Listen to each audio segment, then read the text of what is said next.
Hey, what's up? What's up? Just wanted to come to you real quick today to talk about a part of what I was discussing about in last week's video.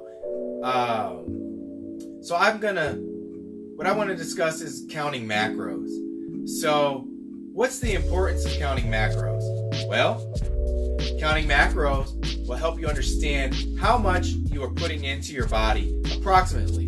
And I say approximately because every calorie is not created equal, so you're not going to burn everything the same. So for the point of this video, let's just pretend everything's on an equal playing field. You're trying to figure out your macros, and what's the point? So in my last video, I wanted to talk about a little bit more about how I've been tracking, or not tracking for that matter, and how it's affected my possible stall.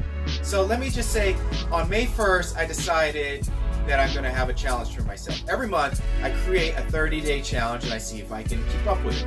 This month, I decided I'm going to track my macros because in the last video that you saw, I said from March 20th to June 20th, I'm not eating anything outside of keto. Well, from March 20th until May 1st, I have not seen a change in my body fat percentage. I haven't seen a change in my weight. I kind of see muscle growth because I am on a muscle building program, but there are still areas of my body that just won't burn fat. And it honestly came down to what I believe, which is usually the case, of overeating. How did I overeat? In the video before, I said that I was able to maintain and hover around 178 to 180 pounds, usually week to week.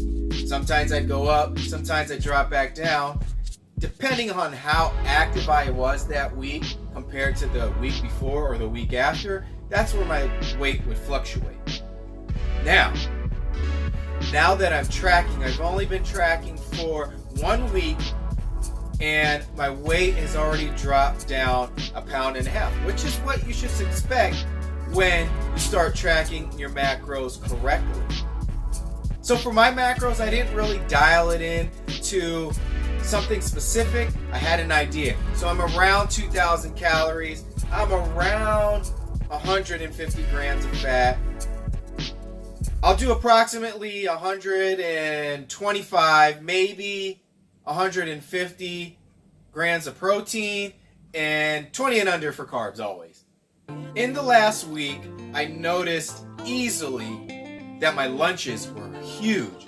My lunches could equal 1,000 calories plus by themselves. I mean, I would eat sausages and I would eat steaks at lunch. I'd eat salads full of meat and dressings. And come to find out that those meals were equaling 1,000 plus calories. That's not a problem when you take out breakfast and you eat a small dinner, but I wasn't doing all of that. So I would add some fat to my coffee. I'd have 2 a day. I'd have my big lunch. When I got home from work, I'd have a small little snack like Duke's beef jerky with a couple of things of string cheese. But then at dinner, my dinner was just as massive as my lunch. And I only did it because that's what I was used to. You're used to eating a decent sized lunch, decent sized dinner, and you think nothing of it. But once you start tracking, you find out that your dinner's 1,200 calories plus, and your lunch is 1,200 calories plus, then you start to see why you might be in a stall.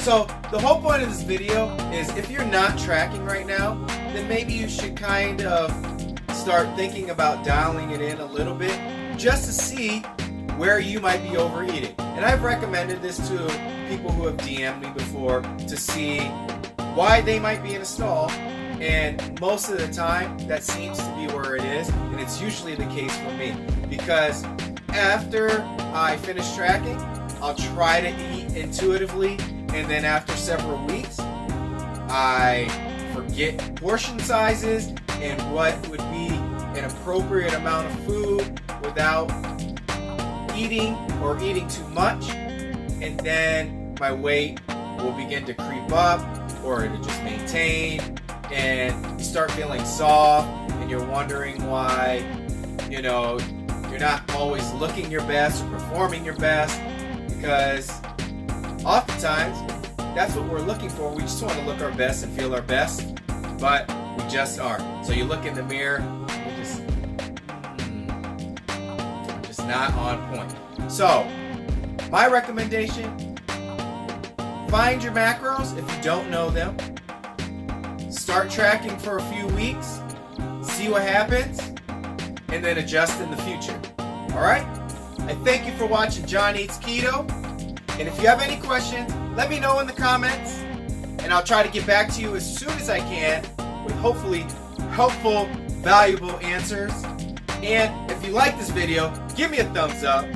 Subscribe if you haven't. Share with your friends if you found this valuable.